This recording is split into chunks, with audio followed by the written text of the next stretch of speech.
With India's economic success, the obvious result, as we have seen, is in the way Indians have started living or choosing to live in India, giving rise to a segment of ultra HNIs and HNIs uh, over the last decade and a half. What is your observation of this?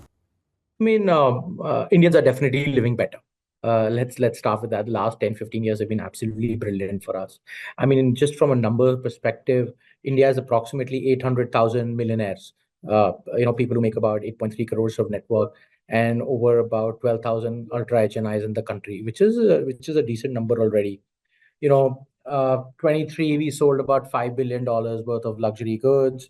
uh, it's expected to touch 8 billion now. There are people who are talking in terms of 85, 90 billion by 2030. So in terms of both the last couple of years and the anticipated future, luxury is something that is anticipated to do extremely well in the country.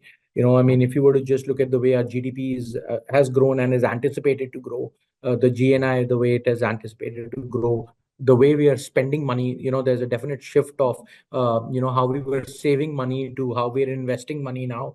All of that is contributing towards pretty, pretty decent growth in the luxury segment of the market.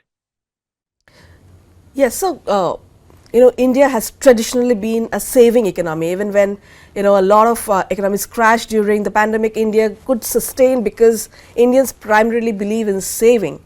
But there is a change in the trend. India, sort of Indians deal with money. Now it is gradually, as we see, the economy is turning into a spending ecosystem.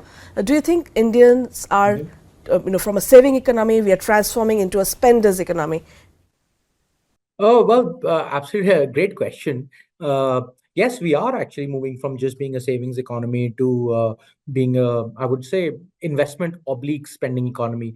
As we've started to make more money, as our GDP has increased, we have more disposable income available as well for spending. I mean, a key stat over there to my mind, which always plays out, is the credit card users in the country. I mean, if you were to look at, we've got about a 26% increase year on year on credit card usage. The more people are, so that's a very key indicator to my mind on how people are spending more money now versus, so the consumption part of of the economy is starting to do very, very well. And that is something that, is a key metric I generally try and track to figure out if we're spending more money. Also, the way we are saving earlier versus the way we are investing now is changing.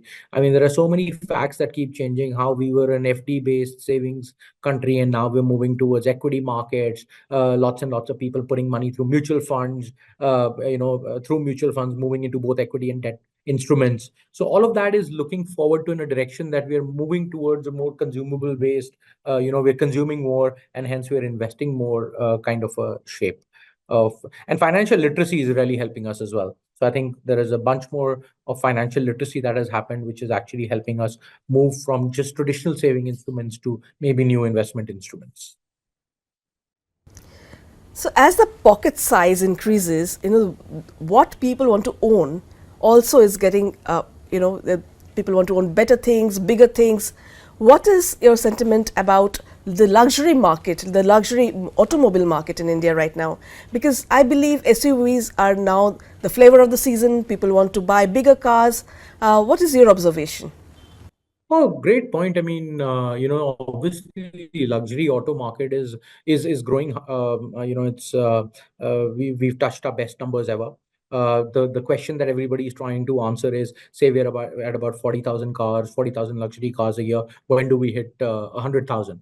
Are we doubling by 2030? Are we reaching 100,000 by 2032? But that is the anticipated speed of growth that we are looking at from a luxury car market. SUVs is a flavor of the season, but I think SUVs is important. But in India is going to move towards long wheelbase cars, right?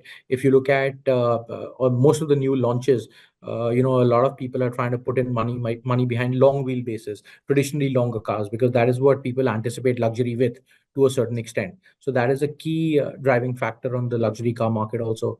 And I think the people who are consuming or buying these cars, they're used to a certain lifestyle now. They're happy to pay 300 rupees for a cup of coffee at Starbucks. They want to buy a Dyson air wrap for their consumption. They want to go ahead and make sure they stay at the Taj Hotel.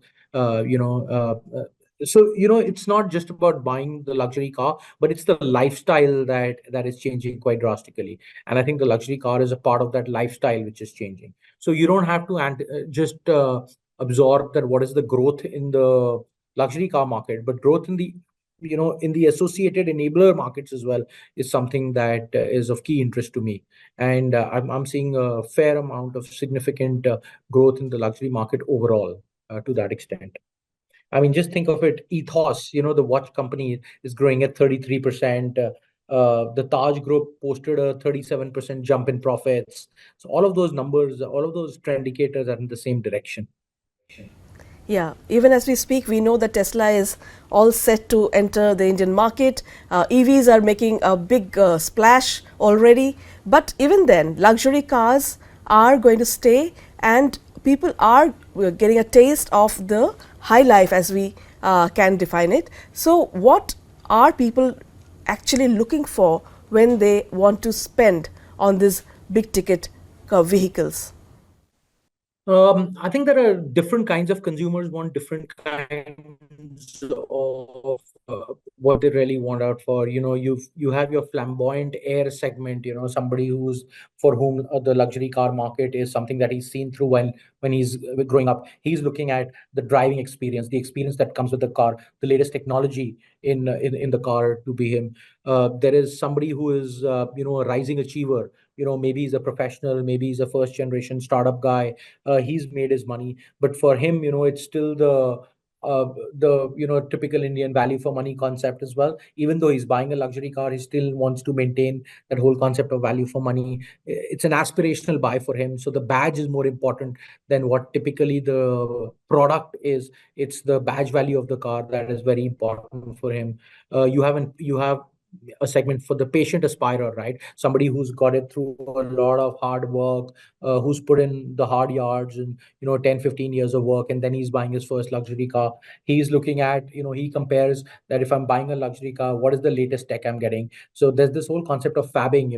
What are the features and what are the benefits out of that I'm getting? How important are those?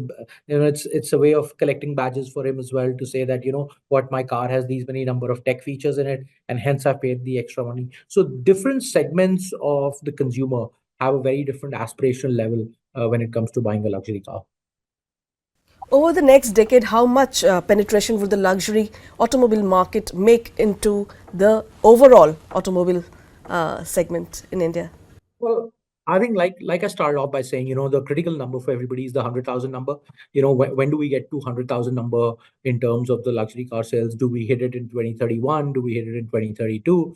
And I think we'll still continue to be the luxury car market will still continue to be a very small percentage of the total car market.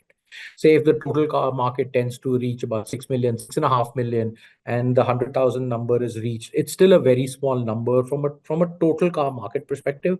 But just the CAGR growth in the luxury car market is anticipated to be higher than the mass car market. It could be a base effect as well, because currently the luxury car market is very small. Unlike China, where the luxury car market is a couple of million, I don't think we're going to be hitting those kind of CAGR growth numbers in India. But still, we will go ahead and hit decent CAGR numbers to get to 100,000 car market in the next 7, 8 years or so.